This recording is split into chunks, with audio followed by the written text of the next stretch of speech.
जाना जाता था। तब भारतवर्ष में एक प्राचीन नगर था, नवमंडल। यह नगर इतना विकसित था कि वहां के शीत तारों की चाल से ब्रह्मांड की ऊर्जा पढ़ सकते थे। श्री वशिष्ठानंद नवमंडल के सबसे महान वैज्ञानिक और तांत्रिक थे। उन्होंने ब्रह्मांड के रहस्यों को जानने के लिए एक ऐसा यंत्र बनाया था जिसे उन्होंने नाम दिया कालदर्पण। यह यंत्र किसी भी समय और स्थान को दिखा सकता था। एक दिन उन्होंने कालदर्पण में कुछ असामान्य देखा, एक और ब्रह्मांड। वहां के लोग हवा में उड़ते थे, विचारों से बात करते थे और ग्रहों के बीच यात्रा करते थे।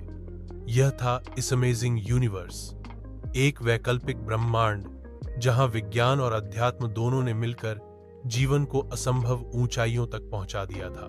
पर एक संकट वहां मंडरा रहा था। उस ब्रह्मांड की ऊर्जा धीरे धीरे समाप्त हो रही थी और वहां के लोग समय से बाहर गिर रहे थे। वे मदद के लिए केवल एक ब्रह्मांड से संपर्क कर सकते थे और वह था हमारा पृथ्वी का ब्रह्मांड। श्री वशिष्ठानंद ने एक युवा ब्रह्मचारी आर्यवीर को चुना जो निडर, बुद्धिमान और तेजस्वी था। उसे इस अमेजिंग यूनिवर्स में भेजा गया कालदर्पण के जरिए। वहां जाकर उसने देखा कि ऊर्जा केवल एक चीज से पुनः जागृत हो सकती थी, सत्य की ध्वनि। यूनिवर्स कहानी, समय की रेखा। एक ऐतिहासिक इस अमेजिंग यूनिवर्स कहानी हिंदी में। बहुत समय पहले, जब न तो घड़ी थी न कैलेंडर समय, सिर्फ सूर्य की छाया और चंद्रमा की कलाओं से जाना जाता था। तब भारतवर्ष में एक प्राचीन नगर था, नवमंडल। यह नगर इतना विकसित था कि वहां के शीत तारों की चाल से ब्रह्मांड की ऊर्जा पढ़ सकते थे।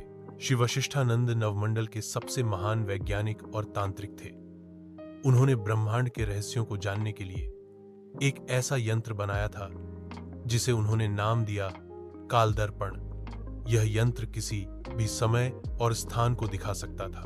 एक दिन उन्होंने कालदर्पण में कुछ असामान्य देखा, एक और ब्रह्मांड। वहां के लोग हवा में उड़ते थे, विचारों से बात करते थे और ग्रहों के बीच यात्रा करते थे। यह था इस अमेजिंग यूनिवर्स, एक वैकल्पिक ब्रह्मांड जहां विज्ञान और अध्यात्म दोनों ने